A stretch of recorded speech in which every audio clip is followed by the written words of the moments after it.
এইটো এডভাৰটাইজমেণ্ট আহিছে শংকৰদেৱ শিক্ষা নিকেতন গহপুৰৰ ফালৰ পৰা আহিছে। ইয়াতে ফেকাল্টি পোষ্ট মুকলি হৈছে আৰু লাষ্ট ডেটটো 4 জুনলৈকে দিছে। আপোনালোকে অনলাইন যোগে আবেদন কৰিব লাগিব।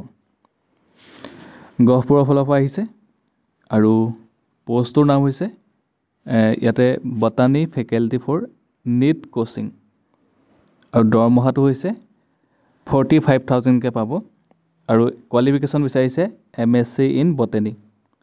বটানীৰ পৰা MSc কৰা হ'লে আবেদন কৰিব পাৰিব।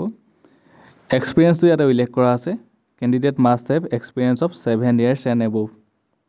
চ' 7 বছৰ এক্সপিৰিয়েঞ্চ থকা হ'লে আবেদন কৰিব পাৰিব।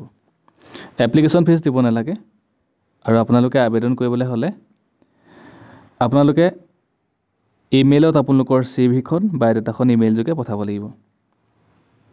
এই ইমেইলটোত আপোনালোকৰ CV-খন বা বায়'ডাটাখন পঠাই দিব। এইটো হৈছে ইমেইলটো। এটা ফোন নম্বৰ দি থোৱা আছে। ফোন নম্বৰটো আপোনালোকে ফোন কৰি যদি কিবা সুধিবলগীয়া থাকে তেতিয়াহ'লে সুধি ল'ব পাৰিব। লাষ্ট ডেটটো গম পাইছে 4 জুনলৈকে আছে। আপোনালোকে সোনকালে আবেদন কৰি ল'ব। ভিডিঅ'টো সকলোকে শ্বেয়াৰ কৰি দিব যাতে সকলোৱে আবেদন কৰি ল'ব পাৰে আৰু আপোনালোকে পেজটো ফ'ল' কৰি ৰাখিব যাতে আপোনালোকে মই যেতিয়াই ভিডিঅ' দিওঁ তেতিয়া আপোনালোকে যাতে টাইম মতে যাতে ভিডিঅ'বিলাকৰ ন'টিফিকেশ্যন পায়। ধন্যবাদ।